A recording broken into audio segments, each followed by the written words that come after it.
Maka berpikir tentang keimanan itu lebih penting daripada kita mengatur aktivitas-aktivitas kita. Problematikanya adalah di Indonesia, sekali lagi, yang banyak dilatih bukan imannya tapi amal solehnya. Buktinya apa? Pas kita sekolah yang diajarin cuma sholat, yang diajarin cuma zakat, yang diajarin cuma puasa, haji, munakahat, dan seterusnya. Tapi berapa banyak sekolah kita ngajarin keimanan, bagaimana cara beriman pada Allah? Hampir nggak ada. Kenapa hampir nggak ada? Ya kita tahu hasilnya kayak apa, gitu kan ya. Akhirnya ketika orang tuh tidak belajar keimanan, yang dia yakini apa? Yang dia yakini, yang ngasih dia kenikmatan adalah harta. Yang ngasih dia keamanan adalah orang. Itu problemnya. Balik lagi, ingat ya, orang zaman dulu ketika dia kira yang namanya hujan itu turun gara-gara dewa-dewa, dia nyembeli orang. Orang zaman dulu meyakini ketika namanya jantan, ketika namanya keren itu punya anak laki-laki, yang perempuan dikubur. Orang-orang ketika meyakini kemudian duit itu adalah sesuatu yang membuat dia terhormat, dia kumpulin duit. Semua keyakinan-keyakinan yang membuat respons-respons yang menyusahkan, yang menyengsarakan. Paham sampai di sini? Artinya kalau orang-orang di Indonesia dia nggak diinstal sama Islam sebagai iman, maka kira-kira responsnya seperti apa? Tadi dia merasa bahwa uanglah yang memberikan dia kebahagiaan, bukan Allah. Maka orang lebih banyak nyari uang daripada nyari Allah. Ketika dia merasa keamanan itu ada pada orang, maka dia percaya orang, dia berharap pada orang, bukan berharap pada Allah. Kadang-kadang ini perkara-perkara sederhana, tapi kita semuanya miss di situ kadang-kadang. Kenapa? Karena tadi keimanan itu tidak diinstal, karena respons itu harus dilakukan. Dan kalau nggak ada Islam yang mengatur sebagai keimanan, pasti rusak. Individu dia akan berbuat maksiat, dia akan berbuat yang merugikan orang lain. Kalau orangnya banyak, sekeluarga tuh bikin rusak. Bisa dipahami? Pengen kemudian untuk terus-menerus berkuasa, pengen kemudian untuk terus-menerus berbuat kesalahan. Ini kenapa? Karena nggak diatur dengan Islam. Padahal kalau diatur dengan Islam, cara pikirnya apa? Cara pikirnya nggak gitu. Contoh ya, saya secara pribadi ya, saya punya anak nih, saya pengen nggak anak saya agar jadi ustadz? Pengen. Tapi kenapa saya pengen dia jadi ustadz? Kenapa saya pengen dia untuk ngajar juga? Karena saya pengen dia melanjutkan apa yang saya yakini. Yang saya yakini adalah kehidupan di dunia ini tidak seberapa. Maka saya pengen setelah saya mati ada yang ngirimin saya kebaikan. Betul nggak? Tapi kalau untuk urusan dunia, saya pengen nggak agar anak-anak saya ngelanjutin saya? Kalau halal pengen, kalau nggak halal, kalau sulit nggak pengen. Sekarang saya mau nanya, ada nggak kuli yang pengen anaknya jadi kuli? Kenapa nggak ada? Karena kuli itu adalah bukan jabatan yang terhormat, betul nggak? Sekarang saya tanya, atas cara pikir yang sama, Umar pengen nggak Abdullah bin Umar jadi pemimpin? Pengen. Umar bin Khattab itu punya anak namanya Abdullah bin Umar. Ketika Umar ditusuk dari belakang, maka dia panggil, tunjuk ini, jadi tim, pilih pemimpin di antara kalian. 3 hari nggak dapat, kalian semua dihukum. Itu kata Umar. Terus kemudian semua tim ini berkata, Umar itu kan pemimpin hebat, susah banget untuk nyaingin Umar, semuanya beres di masanya Umar. Yang paling tahu tentang Umar siapa? Lagi kalau bukan anaknya. Bisa dipahami ya? Kenapa? Karena anaknya Umar pendidikannya khusus. Mau tahu anaknya Umar pendidikannya gimana? Anaknya Umar namanya Abdullah bin Umar, itu punya kambing. Punya kambing cukup banyak. Digembalain jadi gemuk-gemuk. Dipanggil sama Umar, sini kamu Abdullah. Itu kenapa saya lihat kambingmu tuh gemuk-gemuk semua? Kambing-kambing yang lain nggak ada yang gemuk-gemuk. Dia bilang, saya nggak tahu lah, orang saya sama-sama menggembalakan di tempat yang sama-sama kayak mereka. Lalu kemudian ini kemudian jadi kayak gini, ya berarti ya saya nggak melakukan apa-apa. Umar bilang apa tahu nggak? Sebenarnya kambingmu jadi gemuk itu gara-gara kamu anaknya saya. Kok bisa gitu kata dia? Lah kita gembalan di tempat yang sama.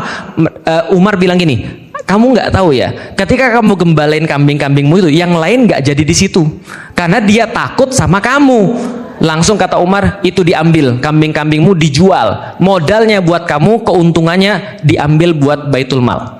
Itu anaknya Umar. Keren banget kan ya? Umar sangat adil, maka semuanya bilang, gimana kalau kita tunjuk anaknya aja? untuk jadi pengganti Umar. Apa kata Umar? Jangan sampai musibah ini datang ke keluarga Umar 2 kali. Paham maksudnya? Cukup Umar aja yang dapat musibah untuk jawab di hadapan Allah tentang bagaimana dia mempertanggungjawabkan kepemimpinan dia. Karena dia bilang, kalau aku jadi pemimpin, lalu kemudian ada satu keledai yang kemudian jatuh di Irak, di Baghdad, sementara aku jadi pemimpin, aku takut dimintai pertanggungjawaban oleh Allah. Itu kan Umar. Maka dia bilang, jangan sampai anakku juga diminta pertanggungjawaban, karena aku bisa, aku belum tahu anakku bisa atau tidak. Bisa difahami di sini. Ini kan cara respons. Cara respons kayak gini, ini berlaku kapanpun dan dimanapun, tergantung keimanan. Kalau dia misalnya kalau dia jadi kuli, nggak mau anaknya jadi kuli, karena dia tahu bahwa saya kuli bukan sebuah kerjaan yang terhormat, maka pemimpin yang beriman itu nggak mau anaknya jadi pemimpin. Paham maksud saya? Kenapa? Karena dia tahu ini adalah sebuah kehinaan. Problematika ini selalu ada, karena ya coba bayangin aja, coba bayangin. Kalau andaikan seorang pemimpin dia benar-benar mikirin orang. Jadi gini deh, gak usah pemimpin negara deh. Pernah lihat ada orang jadi imam nggak? Jadi imam itu susah atau mudah? Bapak-bapak, jadi imam susah atau mudah? Baru terasa ketika COVID kan? Anda harus COVID, harus terawih, mimpin anak-anak kan gitu kan ya. Sedangkan hafalan kita cuma trikul gitu kan ya. Jadi imam itu susah. Dan menjadi lebih berat lagi kalau kita lagi main ke misalnya tempat di mana orang-orang itu penghafal Quran. Itu di tempat penghafal Quran ya. Setahu saya ketika saya main ke pesantren tahfiz ataupun pesantren manapun, ketika lagi sholat itu nggak pernah ada yang langsung maju, itu nggak ada. Itu pasti harus patuh dulu. Silahkan, oh enggak kamu aja, enggak silahkan kamu aja lebih bagus, silahkan kamu aja. Tahu nggak kenapa? Karena nggak ada duitnya. Karena jadi imam tuh nggak ada duitnya. Jadi imam tuh susah, harus nanggungin makmum di belakang. Lah kalau misalnya dia bacaannya salah, makmumnya kemudian di belakang terganggu, itu kemudian jadi masalah bagi dia. Jadi imam itu nanggungin orang-orang di belakang. Itu kan gak enak. Rasanya kan risih, rasanya kan rikuh gitu maksudnya. Nah, kenapa orang-orang gak mau jadi imam? Karena amanah, karena berat. Bisa dipahami? Berarti kalau sesuatu itu berebut, ya berarti yang dinilai bukan amanahnya. Yang dilihat, yang mau diambil bukan beratnya amanah itu, tapi sesuatu yang lain. Nah, ini soalan keimanan. Kalau orang beriman itu cara pikirnya khas, cara berbuatnya khas. Maka bagaimana kemudian yang paling bagus di dalam keluarga kita, mau jadi apapun kita, ya coba invest untuk keimanan tadi. Bapak-bapak misalnya, kalau sudah beriman, insya Allah, kalau ibu-ibu nanti cari jodoh buat anak-anaknya, yang paling penting tuh iman. Lihatnya dari mana? Lisan, tangan. Itu salah satu yang kita bisa lihat. Kalau lisannya baik, tangannya baik, mudah-mudahan imannya juga baik. Coba diambil waktu. Kalau nggak bapak-bapaknya sekarang, coba diambil waktu untuk keimanan tadi, untuk bahas tentang keimanan. Karena banyak permasalahan rumah tangga itu cuma tergantung respons aja. Ada yang berkali-kali ngomong, Ustadz, ini suami saya nggak mau diajak ngobrol, Ustadz. Kenapa nggak mau diajak ngobrol? Karena tadi imannya problem. Dia adalah seorang laki-laki, dia pemimpin keluarga. Ibarat kalau ada orang mau nyetir, jadi dia nyetir mobil, punya tujuan, lalu kemudian dia punya teman sebangku atau teman di sebelah kursi sopirnya, lalu kemudian dia diajak ngobrol, Mas, kita mau kemana? Udah diem, jangan banyak ribut. Itu artinya dia nggak niat punya teman, paham gak sih maksudnya? Nah itu berarti harus kan diobrolkan lagi. Kita nih sebenarnya mau apa? Karena kalau orang sudah beriman, dia tahu dia bakal mati. Setelah dia mati, dia baca di dalam Al-Quran. Oh, dia tahu. Begitu dia memperlakukan istrinya tidak dengan bagus, maka dia akan disiksa oleh Allah. Jauh lebih parah daripada ketika dia memberikan siksaan terhadap istrinya. Dia jadi tahu kalau anak-anaknya berbuat dosa, dia akan dimintai pertanggungjawaban juga. Dia jadi tahu apapun kesalahan-kesalahan di dalam rumah tangga itu adalah kesalahan dia, karena dia adalah sebagai seorang pendidik, sebagai seorang pemimpin, sebagai seorang imam di dalam rumah tangga. Ini kalau dia beriman. Problemnya adalah tidak semua orang yang berkata bahwa Tuhan saya Allah, Rasul saya Muhammad, saya beriman kepada Islam, ngerti bahwasanya mereka itu akan mati, setelah mati akan dihidupkan lagi, lalu akan diminta pertanggungjawaban.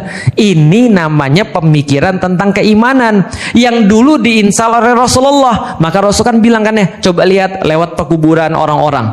Lalu kemudian di situ Rasul katakan, ketika kuda-kuda pada meringkik, Rasul katakan, di sini ada orang-orang yang disiksa. Dan teriakannya itu didengar oleh kuda-kuda itu sampai kuda-kuda itu ribut semuanya. Itu para sahabat yang ngomong siapa tadi? Nabi. Berarti kan ini kan berita yang sudah pasti benar. Karena Nabi Muhammad yang ngomong. Maka Rasul ambilkan kemudian satu pelepah kurma, lalu kemudian ditusukkan di sana, lalu Rasul berdoa, semoga mereka diringankan karena diringankan selama pelepah ini belum kering. Kan gitu kan ya? Terus ditanya sama para sahabat, ya Rasulullah, kenapa ini orang disiksa? Ada yang tahu hadisnya ini kenapa mereka disiksa?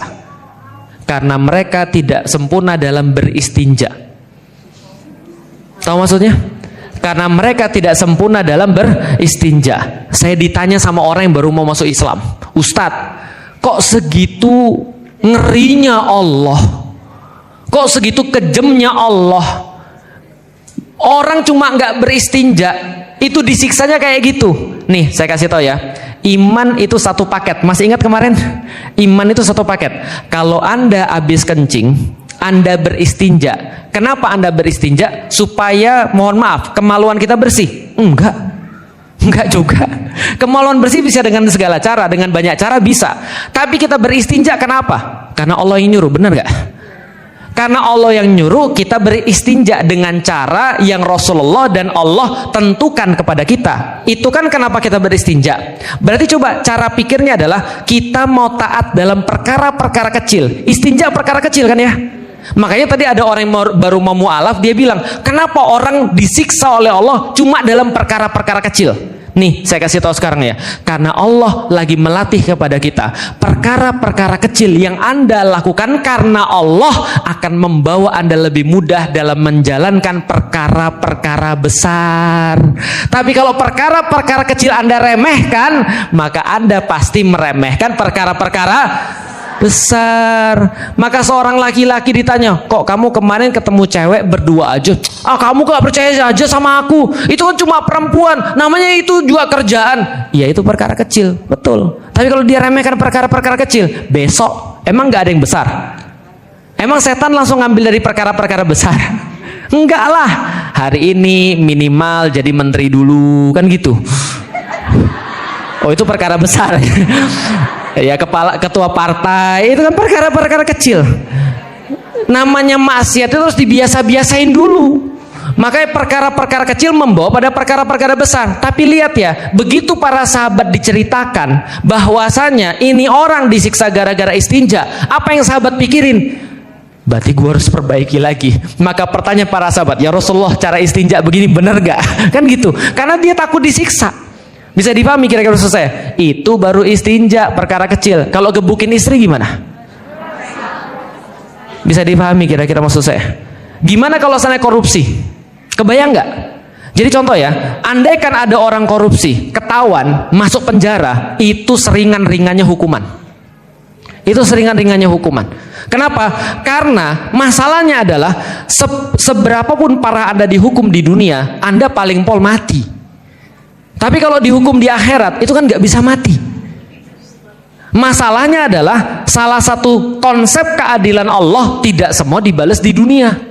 Makanya ada kata-kata di dalam suratul Fatihah, Maliki Yaumiddin, adalah Allah penguasa yaumil kiamah, atau hari di mana manusia akan diminta pertanggungjawaban. Maka di situ manusia nggak mati-mati, karena kata Allah di hari kiamat maka akan dibawa maut. Tahu maut? Dibawa maut, kematian itu dibawa di depan manusia, terus dia disembelih. Artinya tidak ada lagi kematian setelah itu. Maka diumumkan setelah ini tidak ada lagi kematian, karena kematian sudah mati. Jadi nggak ada lagi kematian. Artinya orang disiksa itu untuk seumur umur dia. Ini kan problematika. Maka kalau kita lihat orang-orang yang beriman, yakin dia mau ngambil, jangankan ngambil miliaran, ngambil duit 1.000, 2.000 aja dia mikir. Pernah pergi ke Mekah Madinah? Pernah ya? Anda tinggalin duit misalnya di Masjidil Haram, itu ada yang ngambil atau tidak? Hampir nggak ada. Kenapa nggak? Kecuali kalau memang maling niatnya sampai sana ya. Tapi mendadak keimanan kita tuh meningkat tinggi tuh ketika di Masjidil Haram. Kita merasa ini boleh nggak, ini boleh nggak, ini boleh nggak, ini boleh nggak. Kenapa keimanan kita meningkat begitu tinggi? Karena kita merasa Allah hadir di situ. Merasa dekat. Berarti Allah cuma ada di Ka'bah doang. Kok bisa-bisanya ketika kita sudah balik lagi ke Indonesia kita lanjut maksiat? Kan gitu kan ya? Saya ketika bimbing umroh dan haji belum, amin lah itu kan ya. Bimbing umroh itu biasanya kemudian orang-orang nanya pada saya, Ustadz kalau kayak gini batal nggak? Ustadz kalau kayak gini batal nggak? Ustadz kalau kayak gini batal nggak? Sekarang saya mau nanya, Anda lagi ihram, Anda lagi umroh dalam keadaan ihram, ada larangan-larangannya, betul nggak? Pertanyaan saya sederhana, paling pol Anda langgar itu larangan-larangan ihram, itu jadinya gimana? Apa yang paling parah hukumannya? Dam, ya kan ya, bayar dam doang. Ya tapi kan dam juga berat. Iya, tapi kan nggak sampai mati, bener nggak? Kan nggak sampai mati. Orang bisa sekhawatir itu, padahal cuma bayar dam, karena keimanan dia lagi meningkat di situ. Dia yakin betul Allah mengawasi dia. Dia yakin betul. Nah, yakin itu iman. Dia yakin betul Allah melihat pada dia. Dia pengen banget ibadahnya sukses tanpa celah. Maka dia pengen banget agar senantiasa sesuai dengan perintah Allah. Pertanyaannya, kalau di rumah tangga Anda berkata kasar pada istri misalnya, yang laki-laki berkata kasar pada sakit hatinya istri, itu kira-kira bayar dam nggak itu dosanya tuh? Nggak ada bayar dam. Bisa dipahami maksudnya? Berbuat zolim, bohong, ngambil punya orang, merugikan orang banyak, itu kira-kira dam nggak itu hukumannya? Enggak.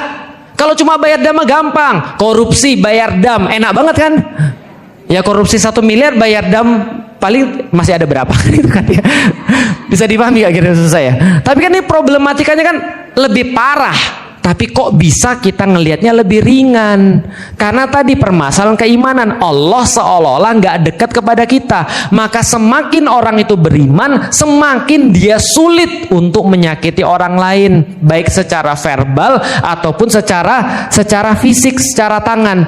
Maka kalau ada orang bilang makin beragama orang dia makin bahaya, makin beragama orang kalau dia mau bunuh orang dia jadi punya dalil, itulah perkataan orang nggak punya iman. Bisa difahami?